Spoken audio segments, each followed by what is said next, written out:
What's going on, people? My name is Mo, friendly neighborhood music head, and today I'm going to be discussing the recent dispute between Meg Thee Stallion and her label 1501 Certified Entertainment, and it's kind of looking like Meg Thee Stallion is in a 360 deal and is trying to figure out a way to get out of it. This whole situation takes a whole lot of piecing together, but I'm telling you right now, it is crazy how dirty the label is doing Meg Thee Stallion's bank account right now. Let me start by giving you a super brief timeline going over what led to this situation. Around 5 years ago, so I guess in like 2015 or so, Meg signed a record deal with 1501 Certified Entertainment, headed by Carl Crawford.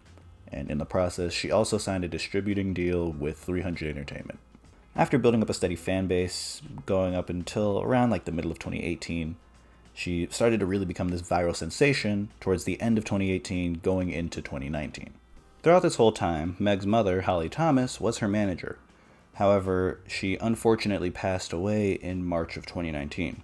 Fast forward through all of her successes in 2019, she eventually signed a management deal with Roc Nation. Now, she didn't sign with Roc Nation, the label, it's just a management deal. She was still going to be releasing music through 1501. Now, here's where it gets interesting. A few days ago, Megan went on Instagram Live explaining to her fans why her music won't be released anytime soon. She said that once she got with Roc Nation, they looked over her label contract and pointed out to her a whole lot of issues in the deal. She brought these issues up to 1501 and asked to renegotiate her contract. That's where things started to hit the fan. 1501 not only refused to renegotiate with Meg, they also decided that Meg just won't be able to release any music.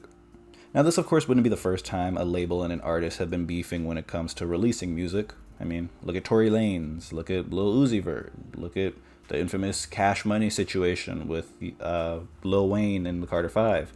However, in those situations, they get handled behind closed doors. We get maybe the artist making a couple references in a song about it, or I guess now with Twitter, them just vocally saying things about the label. But over time, really, the music ends up getting released and we don't really hear anything about it. This situation is a bit different, because Megan's team has filed a lawsuit against 1501 and Carl Crawford. Megan is allegedly suing 1501 for $1 million worth of damages and to be immediately released from her deal with the label. And in the process, they've been granted a temporary restraining order. So 1501 is now restricted from blocking Megan from releasing any music. So because this lawsuit is being made public, we're getting all the details of the crazy things in Megan's contract with 1501. For starters, she has a 40-60 deal with 1501. What this means is that for every dollar that Megan's music makes when it comes to either streaming or somebody purchasing a CD, for every dollar that Megan is making, 60 cents of that dollar goes to the label. Some of you might be thinking, okay, that number is absurd. However, a 60-40 deal is actually pretty solid when it comes to a label deal, especially considering that 1501 is an independent, smaller label. When it comes to the major ones like Atlantic or Universal, they generally take much bigger percentages. Like you're looking at a 20-80 deal where the label's taking 80% or even a 90-10. The idea is that the major labels are essentially funding so much money into the talent when it comes to covering producer costs and studio time and marketing and radio placements and all these other different things. So, since they're investing so much, they're going to be taking a much larger percentage because they're paying a whole lot of different people to fund this. So Meg's 40-60 deal doesn't really look too bad. However, with Meg's 40%, she has to pay for the engineers and the mixers and the feature artists out of her own pocket, instead of the label, which is supposed to cover that cost. So, when it comes to, say, her DaBaby feature, or the likely Nicki Minaj feature as well, she had to pay for that out of her own 40%, rather than the label doing it like generally most other labels do. So 1501 getting 60% plus saving money on the engineer and the feature costs is ridiculous. But somehow it gets worse, because the label is getting 50% of her publishing deals, which, if you really want to look into that, just Google it. But that's really not that crazy of a split for a label. But they're also getting 30% of all her tour money, 30% of all her merch money. They're also in control of when she goes on tour and what merch is being released. and they're getting 30% of all her sponsorships and endorsements. So they're cutting off a back end 30% of every other angle of her streams of income. That's the definition of a 360 deal. So the label doesn't only get the money that the music is bringing in when it comes to streams and, single sales. They're also getting everything that Meg's brand is able to make in terms of money. Those other streams of income are wildly important for artists on a label because that's really how they eat. The tour money and the merch money is really what's putting money into their pockets. That's what people try to promote when it comes to supporting an indie artist, so let alone a label artist who's barely even getting anything to begin with. And lastly, what I'm assuming is the main reason Meg is suing these people is they're keeping her in the dark about how much money they're really taking from her revenue. The lawsuit is claiming that, quote, they're failing to account for any of the revenue they've earned despite repeated requests, calling information shared by the label purposefully and deceptively vague. So, to put that in layman's terms, they're essentially screwing over her pockets, but at the same time, not even telling her how badly they're screwing over her pockets.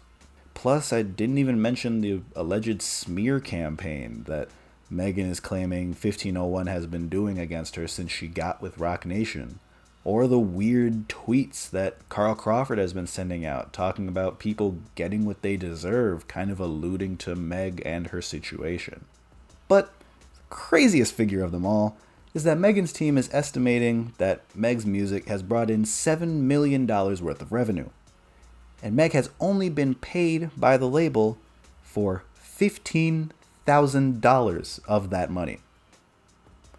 So just let that sink in. That's around 0.2% of the $7 million? That's insanity, man. Some of you might be wondering, how the hell is she getting such a bad contract? But she does explain that in her IG Live. To new artists coming out, I just want to say, please, it might seem good, it might sound good, but you definitely got to read. And you gotta read and read, all that shit. Don't sign nothing without no real lawyer. And make sure your lawyers is not the lawyers of your label lawyers. Get your own lawyer with their own opinion. And that's right. She was just 20 years old and doing freestyles, trying to make a name for herself. Then boom, a label approached her. And, this is my own assumption, but I'd assume that these label execs and an A&R or two were coming to her and telling her all these different things that this label has to offer for her, and she probably got really excited about it. But when it came to the contract, she didn't have proper representation. I guess they essentially had a lawyer that the label provided for her to look over her own contract, which a whole lot of things wrong with that, but she didn't have the proper representation. So, in turn, she essentially got screwed over. Now, this was the point where I was going to try to close out this video. However, just before I started recording this, Carl Crawford did a whole interview with Billboard, denying everything that Meg and her team have been saying about him and 1501. But in the process, kind of made it worse for himself. He claims that Megan switched up on him and the label entirely the moment that she signed with Roc Nation, just not communicating with them anywhere near the same way, and also not giving them the income that the label rightfully deserves. He's alleging that Megan owes him and 1501 around $2 million worth of tour money and recoupment money that's still owed to the label. Carl goes on to say quite a few more wildly important things.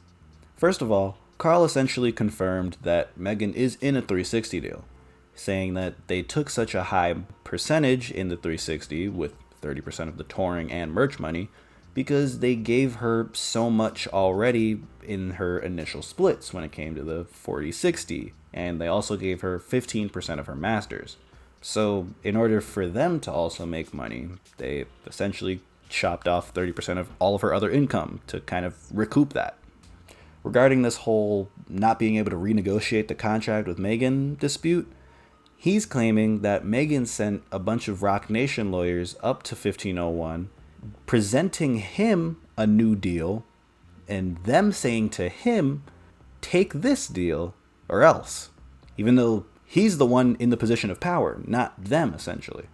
He's calling it a strong arm tactic, that Roc Nation and Jay-Z are essentially bullying him into doing what they want, considering that he is the head of such a small label as compared to a Roc Nation or one of the major like Atlantic or Universal Records.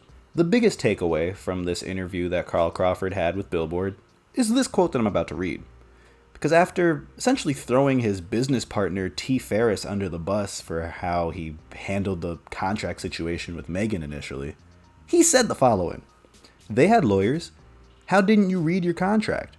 You mean to tell me you, your mama, and your lawyer didn't read over stuff every time? Stop lying. You wasn't 20, you were 23 years old. You was a grown-up. You're just a liar." So, was he defending his actions, taking responsibility, trying to ease tensions? No. He instead doubled down on Megan needing to honor her contract with 1501.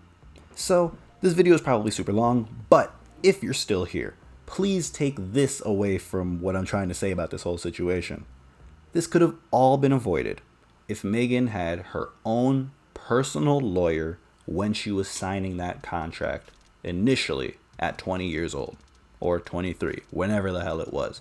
Because if she had her own representation, that person would have been able to look at that contract and say, why are we having to give up 30% of our income? Why are we only getting this 60-40 and having to pay for our engineers? They would have caught these things initially, and all of this could have been averted.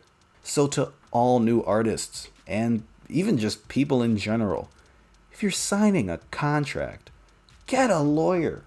And don't let the person trying to give you the contract pay for that lawyer. Get your own personal lawyer and avoid insane situations like this. So, thank you for making it to the end of this video.